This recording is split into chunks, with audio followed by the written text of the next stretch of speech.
Plant की body के total कितने पार्ट्स हैं? ठीक है, रूट के 4। तो एक रूट बना रहे हैं, क्योंकि वहीं पर सबका पार्ट का नाम लिखेंगे और जो जो फंक्शन है लिखते जाएंगे। जल्दी से लिखिए। ये प्लांट की बॉडी का रूट है जो अंडरग्राउंड है जमीन के, ये सरफेस, ये हमारा रूट का टिप है।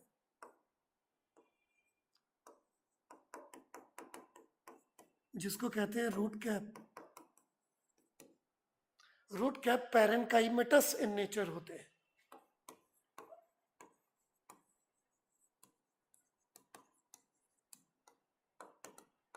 लिविंग के नॉन लिविंग?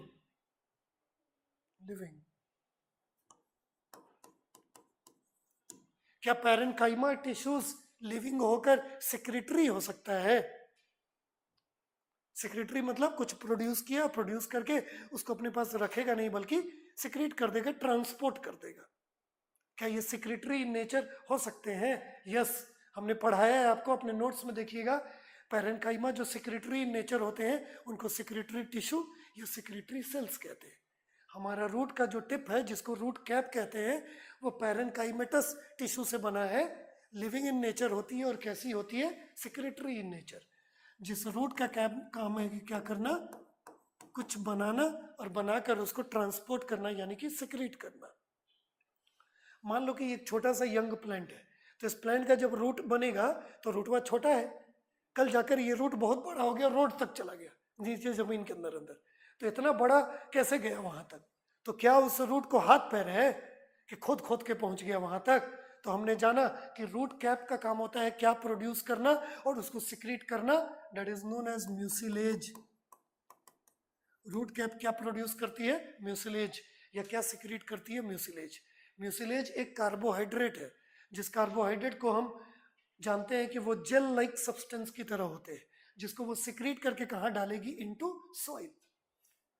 म्यूसिलेज बनाया और उसको कहाँ कर दिया? कहाँ सिक्रीट कर दिया? इनटू सॉइल, मिट्टी में। मिट्टी में म्यूसिलेज जाने की वजह से मिट्टी ढीला हो जाता है और रूट कैप मिट्टी में धीरे धीरे क्या होती है? डीपली ग्रो करने लगती है। तो वो जो रूट कैप जो डीपली ग्रो करके जो रूट हमारे सॉइल में डीपली ग्रो कर जाता है, that is because of the secretion of mucilage which is produced by root cap। ये फंक्शन है किसका? रूट कैप का। रूट के टिप को हम क्या बोलते हैं? रूट कैप कहते हैं। आया समझ में? इसके ऊपर नेक्स्ट पार्ट। सोच क्या रहे हो? साथ में बनाते जाइए, नीचे का लिख लीजिए। अब जो लिखेंगे ऊपर लिखेंगे, उधर जगह नहीं होगा, इधर लिखेंगे। हम अब आगे पीछे कुछ नहीं करेंगे। नेक्स्ट रीजन जो है, इसको बोलते हैं रीजन ऑफ मेरिस्टेमेटिक एक्टिविटी। अच्छा, ब्रेक चाहिए क्या? हमको चाहिए। अच्छा, ये खत्म करके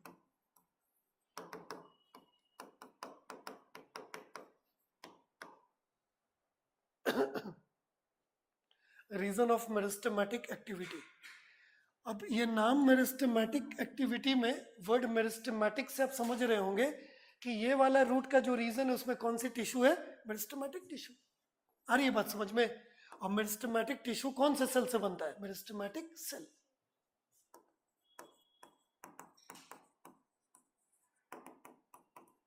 अब जल्दी से बता दो, मेरिस्टेमेटिक सेल में क्या डिवाइड करने की एबिलिटी होती है? यस, तो डिवाइड करता है।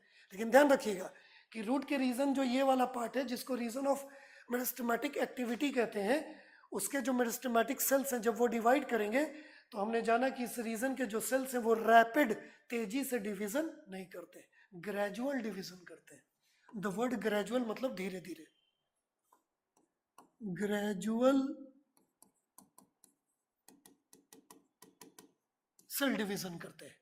एक प्लांट की बॉडी के सेल का डिवाइड होना, सेल क्यों डिवाइड होता है? बोलो, ग्रोथ देने के लिए। तो प्लांट की बॉडी को ग्रोथ कैसे आती है? उसके रूट के रीजन में, मेरिस्टेमेटिक एक्टिविटी वाले रीजन में जो सेल्स प्रेजेंट है वो ग्रेजुअल सेल डिवीजन करके क्या प्रोवाइड करता है? ग्रोथ। यहां पर लिख लीजिए, प्रोवाइड्स ग्रोथ।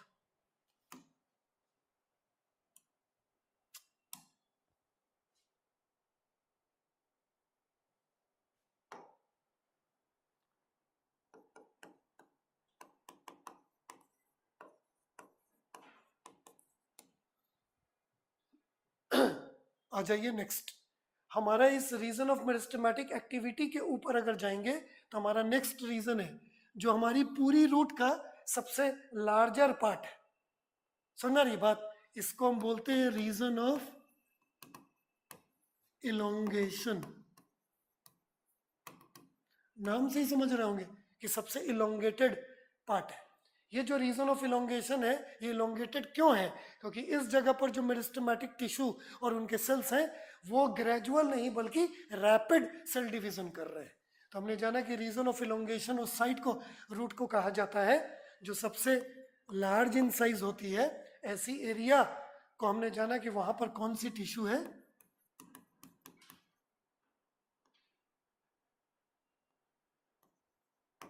मेरिस्टेमेटिक टिश्यू या उनके सेल्स।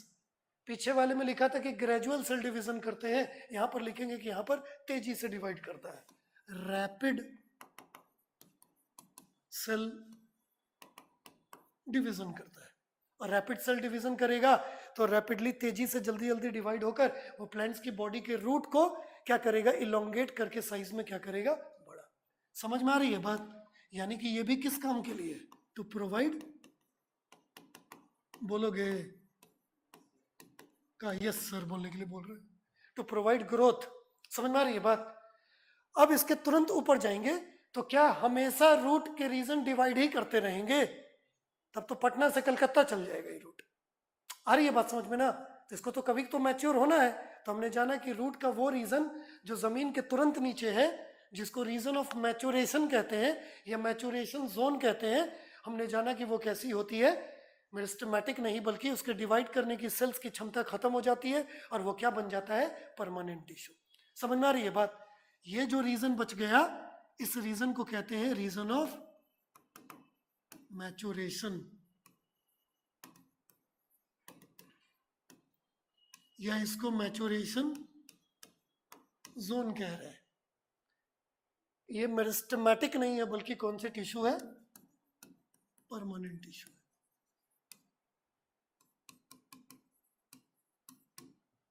ठीक, लेकिन कौन सी परमानेंट है? तो मेरे पास तो कितने परमानेंट है, 5। सिंपल परमानेंट का 3, पैरेन्काइमा, कोलेनकाइमा और 2 कॉम्प्लेक्स का कौन कौन सा, इलम और फ्लोएम। तो इनमें से कौन? तो हमने जाना कि मैच्योरेशन जोन परमानेंट टिश्यू है। कौन सी परमानेंट? पैरेन्काइमा है। पैरेन्काइमा देखिए रूट टिप में भी है, पैरेन्काइमा उधर भी है। यहां वाली पैरेन्काइमा का काम है क्या करना, सिक्रीशन करना। यहां वाली पैरेन्काइमा का काम होगा मैच्योर होकर अपने किनारे के जो सेल्स है, कौन सा सेल है ये, बोलते जाओ, इपीडर्मल सेल है ये। इपीडर्मल सेल ईच, इस लेयर को पूरे को क्या नाम दे दें,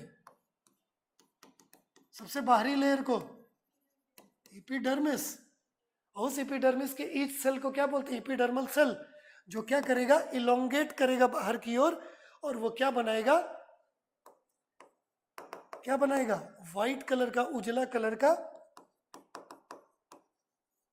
कॉटन लाइक, कॉटनी फाइबर, पतला like structure. This white cottony fibre like structure जो ईच एपिडर्मल सेल्स है, एपिडर्मिस के लेयर से बाहर की ओर देखो ऐसे इलोंगेट होकर जो बनती है, that is known as root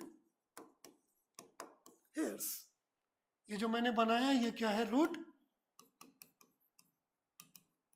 hair.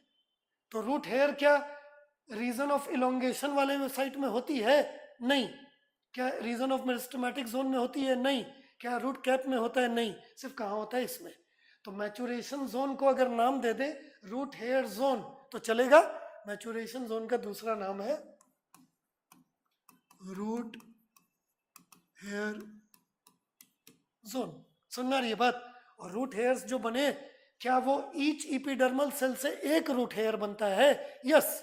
इसलिए root hairs are always unicellular की मल्टीसेलर, ऑलवेज